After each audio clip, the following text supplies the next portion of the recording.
Assalamualaikum warahmatullahi wabarakatuh. Selamat datang di seri SML 101. Di video kali ini kita akan membahas tentang tag output. Jadi di tag output ini, sesuai namanya, dia akan menghasilkan suatu output dan biasanya digunakan ketika kita pengen menghasilkan output misalkan dari suatu perkalian ya. Di sini misalkan saya punya form, kemudian di sini nantinya bakal ada input.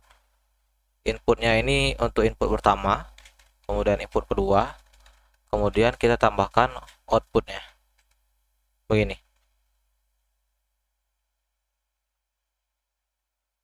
The output elemen output ini merepresentasikan hasil dari kalkulasi yang dilakukan oleh aplikasi atau aksi dari suatu user.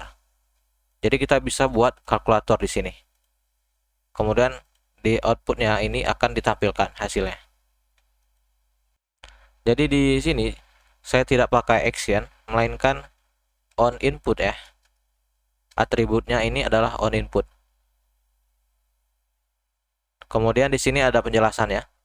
Nilai dari elemen akan berubah atau konten dari elemen dengan atribut content editable akan dimodifikasi. Ini adalah atribut untuk on input. Di sini untuk nilainya x.value sama dengan parseIn ya. ParseIn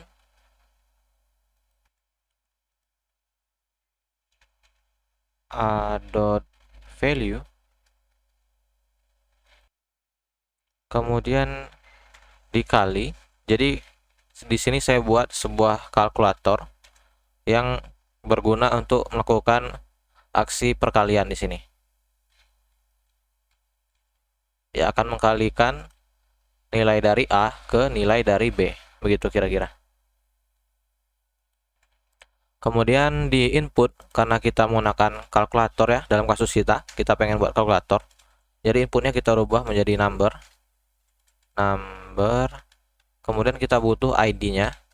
Lalu kita butuh juga value-nya, nilai awalnya. Nilai awal kita buat 0, value 0, ID-nya ini kita tulis A dan B, begini. Sekarang kita tes, dia sudah muncul ya. Sekarang kita butuh untuk sedikit mendekorasinya di sini, yaitu di bagian output kita butuh name-nya, kemudian kita butuh juga for-nya kalau saya tidak salah ya, dengan value AB.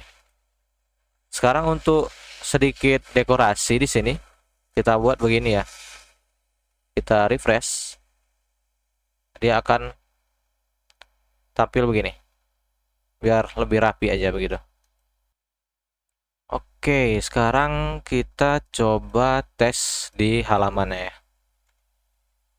Misalkan di sini saya naikkan angka ya, dia outputnya akan muncul. Karena di sini dia 4 kali 0, jadi apapun yang dikali 0 kan itu hasilnya 0.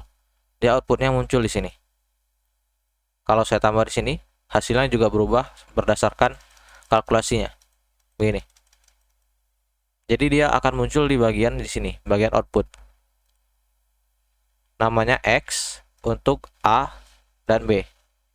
Dan ada script di formnya ini, on input, ketika di input, value dari X sama dengan parseIn, value dari A dikali parseIn, value dari B.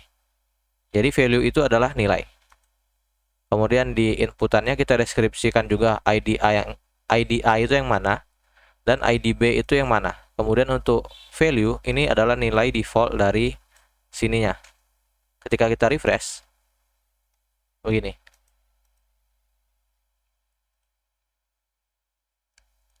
Oke.